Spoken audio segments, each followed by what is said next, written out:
All right, buddy, let's go over what we talked about today. On the left, we have the before. On the right, we have the after.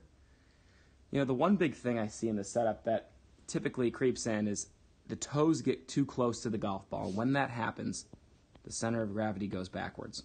Now, what I mean by that is the weight is much more back in your heels there, and we're a little bit too upright. So what we did was we backed our toes away on the right, gave you some more space underneath your body to play the game underneath you and not around you. And as a result, you look more athletic and look like you have some freedom. Now, unfortunately, on the left, when we sit back a little bit in our setup and stand too upright, the club is going to work more around us. You can see we just don't create any hinge here. We almost over-rotate the body too early, and the golf club gets trapped very far inside. Now, on the right, you can see the drill we had set up over here in the corner, where we talked about it's the goal of the takeaway to get that club down the line of your feet when it's parallel to the ground. So you can see the setup aids you in doing that, and the proper hinge gets that club right in front of you and hits checkpoint 1 perfectly. Now, going back to this little diagram we have over here on the right, half of that was hinge, half of that was turn. It's the body's job to subtly feel the wrist hinge that small amount to get that club set to a position where the club face is matching your spine angle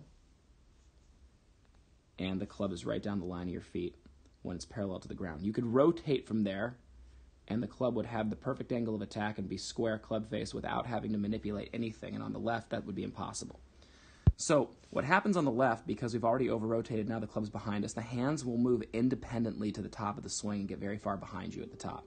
Now, even though visually that looks like a shortened swing, it's not connected. It's disconnected. The body and hands did not work together to the top of your swing, where you can see it's completely different on the right, where everything moves back to the top together. Golf club is much more in front of you.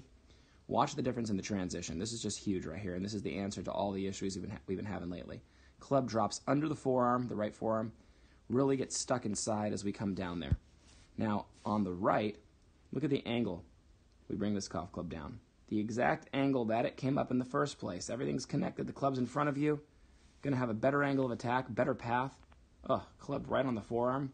Dude, that is just money right there. And look at this frame right here, how different that is. So it takes very long on the left for that club to get on the back of the ball, where this guy on the right is right on top of it. So, I mean, that's the same frame. Look at the forearms, look at the hands, look how everything's rotated. Man, one guy's going to have to manipulate it a lot, and this guy can just let it go. So, just awesome progress today. Starts with the setup, understanding how to get a little bit of hinge in that takeaway, little stop-go drill. We talked about there's never a bad time to do that, and just start striping it. All right, buddy. Look forward to seeing you again soon.